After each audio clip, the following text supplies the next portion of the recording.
आप सभी की इच्छाओं को नमन।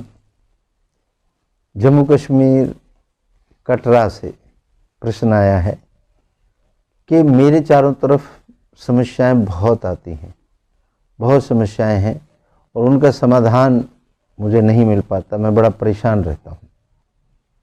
देखिए, समस्याएं अपने साथ समाधान लेके आती हैं और समाधान हमारे इर्द गिर्द होता है, हमें महसूस नहीं होता।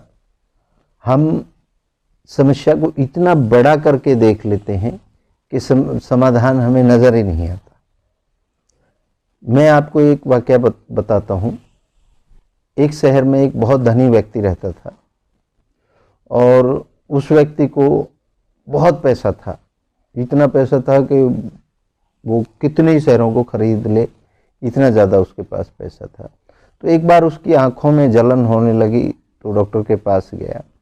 जब डॉक्टर के पास गया तो डॉक्टर ने उसको बताया कि आपकी आँखों में एलर्जी हो गई है। और जब उसने सॉल्यूशन मांगा डॉक्टर से तो डॉक्टर ने कहा कि आप तकरीबन 6 महीने तक हरा हरा ही देखें, केवल हरा कलर ही देखें, बाकी और कोई कलर ना देखें।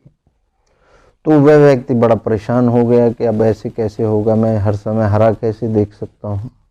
तो ये एक समस्या बन गई कि मुझे हर समय हरा हरा देखना है। तो हरा हरा देखने के चक्कर में वो बड़ा परेशान हुआ। उसने इधर उधर 2 4 10 20 लोगों से बात करी कि मुझे डॉक्टर ने ऐसे बताया, अब मैं क्या करूं। तो सलाहकार, हो सकता है कि आप भी जब अपनी समस्या को लेकर बहुत से सलाहकारों के पास जाएं तो वो इस तरीके की सलाह दें आपको। तो देखिए, तो उसको जो सबसे बेहतरीन बात लगी वो ये लगी, एक सलाहकार ने बोला कि आप अपने घर को हरा पुताई करा दें, शहर की पुताई करा दें और सारे जहाँ भी आप जाते हैं, जितने भी सराउंडिंग में आप रहते हैं, वहाँ हरा हरा कलर करा दें।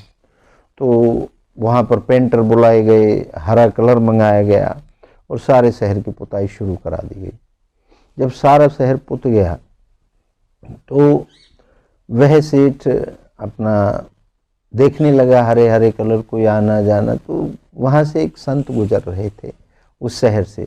जब उस संत ने देखा कि ये पूरा शहर इतना हरा हरा कैसे है, पूरे शहर का कलर हरा क्यों है, तो संत ने किसी से पूछा कि भाई ये हरा कलर क्यों है, हर दीवार का, हर पेड़ का, हर चीज़ को उसने हरा करा दिया गया।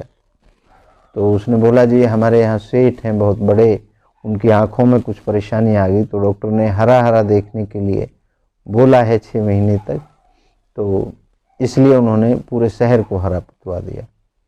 तो उसने कहा कि मुझे सेठ जी के पास लेके चलें। तो संत जी को सेठ जी के पास ले जाया गया।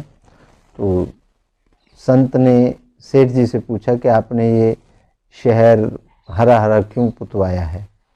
तो सेठ ने बताया कि मेरी आंखों में बड़ी परेशानी हो रही थी, डॉक्टर ने ये परसेप्शन दिया था कि आप हरा कलर ही देखेंगे।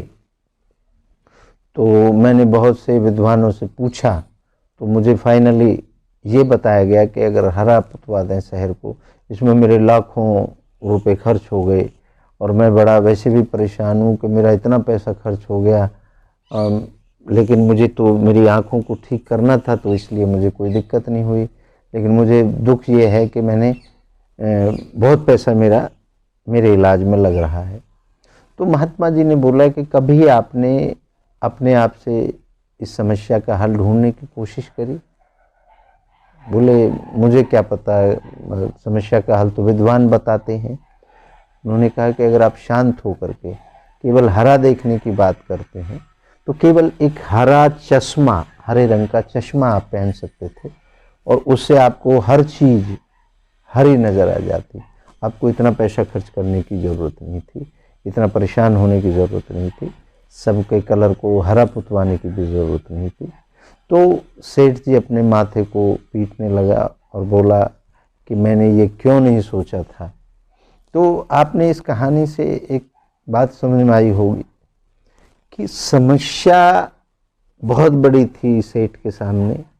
वो ऐसा समझ रहा था इस समस्या का कोई हल बता दे, लेकिन उसने कभी अपने ऊपर ध्यान नहीं दिया, अपनी बातों पे, अपने मन पे, अपने विचारधारा पे, अपनी बुद्धि पे ध्यान नहीं दिया, और उसने दूसरों पर डिपेंड हुआ। और दूसरों पर डिपेंड हुआ तो हर व्यक्ति अपने हिसाब से बातें बताता है। तो इस तरीके से समस्याएं हर व्यक्ति के जीवन में है। ऐसा इस दुनिया के अंदर कोई नहीं है जिसके पास समस्या ना हो, लेकिन समाधान के लिए वो कहाँ कहाँ भागता है, भटकता है, और बाद में पता चलता है कि समाधान तो उसके घर में ही था, उसके पास ही था। उसने थोड़ा सा भी ध्यान दिया होता तो उसको वो समाधान मिल जाता। तो ऐसा नहीं है कि आपकी समस्याओं का समाधान आपके पास नहीं है, आपके पास है। और आप सटीक कोई अपना एक मेंटोर बनाएं, जिसको गुरु भी कह सकते हैं, और ऐसा समझदार उससे प्रश्न कर करके बनाएं, अपनी बुद्धि से, अपने विवेक से। सिर्फ माने नहीं, उसने कह दिया ऐसा कर दो, सिर्फ मानने लगे। महात्मा बुद्ध 12 साल तक भटकते रहे गुरुओं के पीछे, और महात्मा बुद्ध वही करते थे जो गुरु बताते थे, लेकिन फिर भी उनको मोक्ष की प्राप्ति नहीं हुई। तो जब उनको खुद से ज्ञान हुआ, खुद से अपने मन के, अपने जो विवेक था उसको जगाया, और तब उनको ज्ञान हुआ। जो भी उनको ज्ञान लेना था वो कहीं भी किसी भी भटकने से नहीं मिला। जो उनकी समस्या थी वो किसी और ने पूरी नहीं करी, खुद ने करी। तो आपकी समस्याएं भी आप खुद पूरी करेंगे। और इन समस्याओं को कभी भी अपने दिमाग में बहुत बड़ा महसूस ना करें। समस्याएं बहुत छोटी होती हैं और उनके समाधान उनसे भी छोटे होते हैं। जिस तरीके से एक ताला होता है, उसकी चाबी खोलने के लिए छोटी होती है, उसी तरीके से समस्या बड़ी होती है और जो समाधान होता है वो बहुत छोटा होता है, और वो आपके इर्द गिर्द ही होता है। मैं समझता हूँ कि अब आपको खुश रहना शुरू कर देना चाहिए और समस्याओं का समाधान ढूंढ करके उन पर कार्य करना चाहिए। आप सभी को बहुत बहुत धन्यवाद। और आपकी इस तरीके की कोई भी प्रश्न आपके दिमाग में आता है, आपके जीवन में आता है, तो आप हमें संपर्क कर सकते हैं और हम कोशिश करेंगे आपकी समस्याओं का समाधान, आपकी इच्छाओं को के तरीके बताने की कोशिश करेंगे। इसी के साथ आज आपसे मैं विदा लेता हूँ। आपकी इच्छा को एक बार पुनः नमन करता हूँ। जय हो। अगर आप इच्छा पूर्ति समाधान आश्रम से जुड़ना चाहते हैं, इच्छा पूर्ति समाधान आश्रम पर आप अपनी इच्छाओं के पूर्ण करने के तरीके जानना चाहते हैं, तो आप हमें संपर्क कर सकते हैं।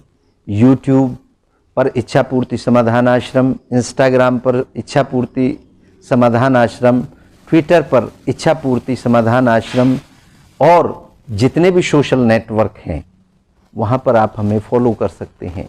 हमारी नई नई जो खोज हैं, नए जो तरीके हैं, उनको आप सीख सकते हैं वहाँ से। तो मैं आपको यही बताना चाहूँगा, हमारा फ़ोन नंबर है, हमारा व्हाट्सएप नंबर है 7428602621। आप हमें यहाँ पर फॉलो कर सकते हैं। आपकी हर इच्छा का स्वागत है, हर इच्छा को नमन है, और हर इच्छा को पूर्ण करने के तरीके आपको, आसान तरीके आपको बताए जाएंगे। जय हो।